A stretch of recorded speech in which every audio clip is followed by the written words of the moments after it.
Hey guys, and welcome back to another episode of Fpla. Today I'll be covering a brief synopsis of planning ahead of game week 6 in terms of any final planning for your transfers, team, as well as captaincy. Please don't forget to like and subscribe to this video on YouTube. It helps with the YouTube algorithm. And also please do not forget to follow me on Twitter at Fpla. Okay, so firstly, this is the team that I've got lined up currently to play for game week 6.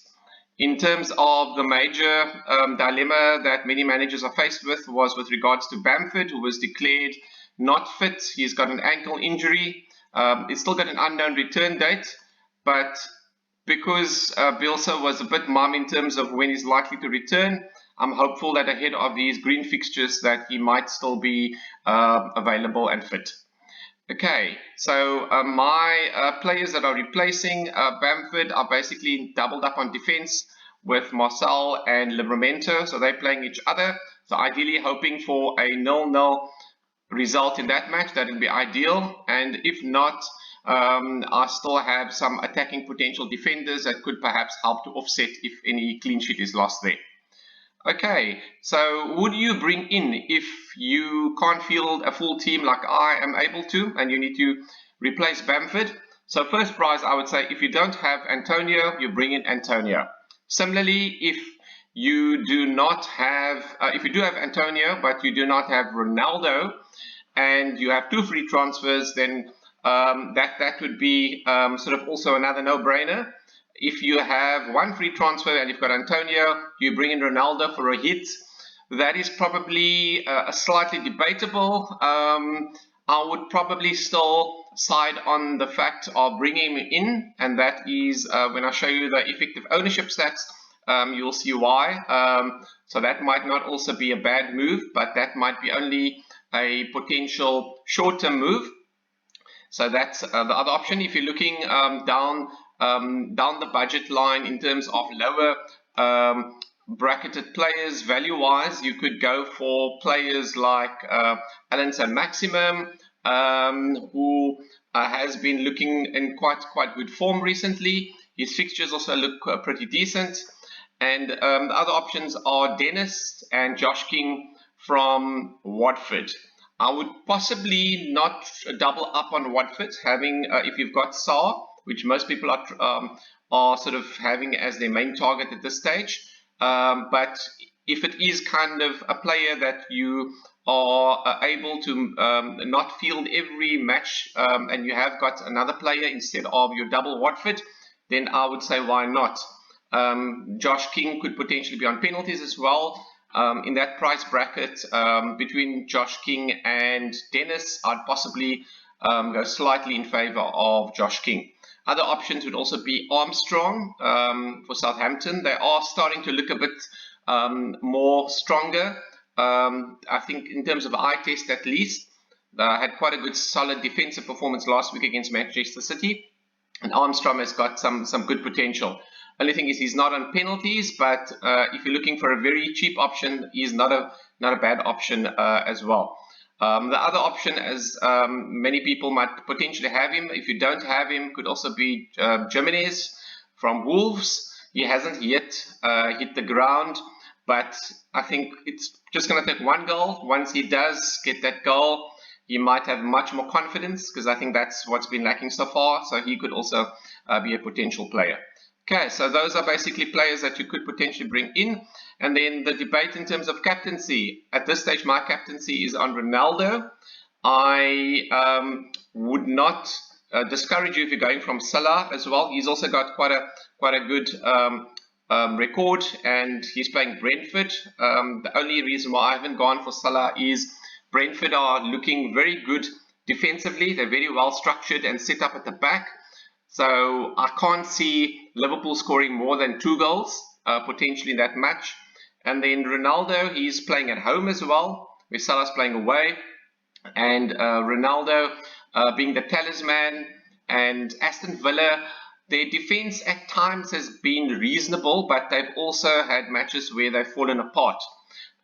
So it's a match that I think could be a potential hauler for Ronaldo. And then we've got Antonio, who's the third candidate, who, with the current state of the Leeds team, I am almost swayed to go with Antonio. And I'll tell you why he might not be a bad shot at all. And if you just look at the Leeds defensive setup, they've lost a lot of key players. Bamford is out, so their structure and their flow of play will be impacted. Rafinha might or might not be playing. They've got Rodrigo that's playing. That's changed a bit of how their build-up play is. They've got certain midfielders such as Dallas that might be playing in defense. So their whole team has been disrupted. So from a confidence perspective, that's definitely not going to augur quite well. And then having those injuries at the same time. Antonio has looked in very good form, and with the West Ham attack being very fluid, I think they could be licking their lips in terms of knowing that they are playing a Leeds team that is far from its full potential. So he would definitely not be a bad option. The only reason why I am potentially not perhaps going the route of Antonio is if you look at the effective ownership. This is on livefpl.net. This is from the last game week. Mo Salah had about 183% effective ownership. Ronaldo also quite high.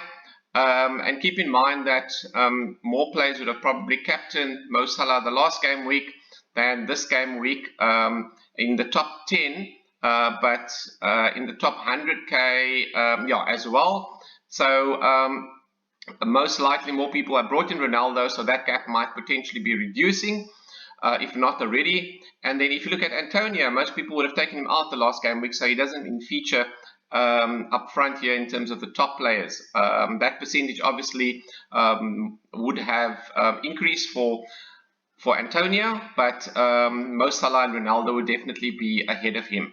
So that's the one thing to keep in mind, that if Mo Salah or Ronaldo do quite good and you don't captain them and you've captained Antonio and he doesn't do better than them, then you could fall down quite far.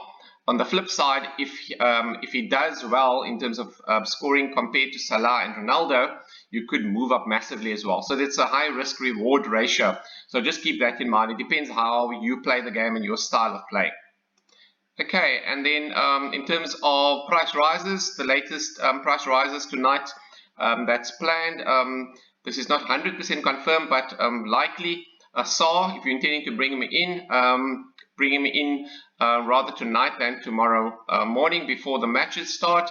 Lukaku, if you are intending to bring in, I wouldn't necessarily suggest him. I'd try to wait another game week because he's playing Manchester City. But if you do, bring him in rather tonight, as well as Gallagher, who's also pretty decent enabler. Okay, and then let's move on to the plan going forward. So how's my plan changed going forward? So in terms of the last video, you've seen my plan in terms of game week 7 to game week 10. It's more or less still the same. I'm not intending to actually change drastically. So I've got Alonso currently. I'm likely to bring in Rudiger.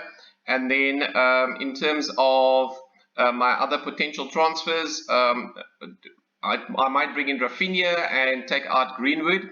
That one is now questionable. And then I was going to not use any transfers in game week 8 and then have a luxury transfer, Raya in, Sanchez out. I might reassess that transfer if I've got another leaky bucket. Lukaku to come in ahead of Ronaldo, that might still be likely because Chelsea's fixtures look good.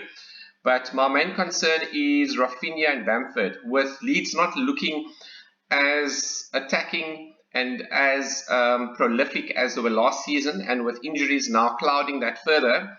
I'm not so sure that I want to invest in 2 Leeds players. I might potentially go with one, or I might actually go with none. So my options that I could be looking at is, in place of Bamford, are some of the replacements that I told you earlier. As you can see, Wolves has got a nice run of fixtures coming up if Jimenez hits some form. Newcastle's fixtures also don't look too bad for the next few matches, besides Chelsea, and then they've got some decent matches afterwards as well. And then you've got Chelsea that's obviously got the best fixtures out of the lot.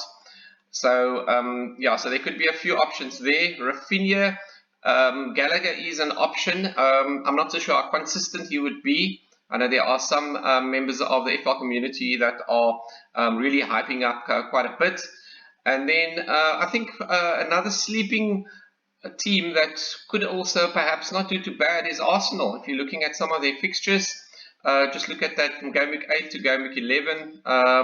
It's actually not looking too bad for Arsenal, but are they going to hit form? So I think just keep an eye on Arsenal, how they play in the London derby this weekend. Keep an eye on Newcastle, St. Maximum. Keep an eye on Wolves, Jimenez, as well as how Leeds play with Rafinha especially. And then the other option or place in the team that's a bit in doubt is also Jota. Is he going to keep his place after Firmino comes back, or is he going to be a potential bench player that comes on as a super sub? Okay, so that's it basically from me. I am still going to think about the captain, but most likely it's going to be Ronaldo for the reasons I've given you before. Good luck to you for game week 6, and good luck for any final transfers and whatever decision that you make on the captaincy. Have faith, have conviction, and hope you get lots of green arrows. Cheerio.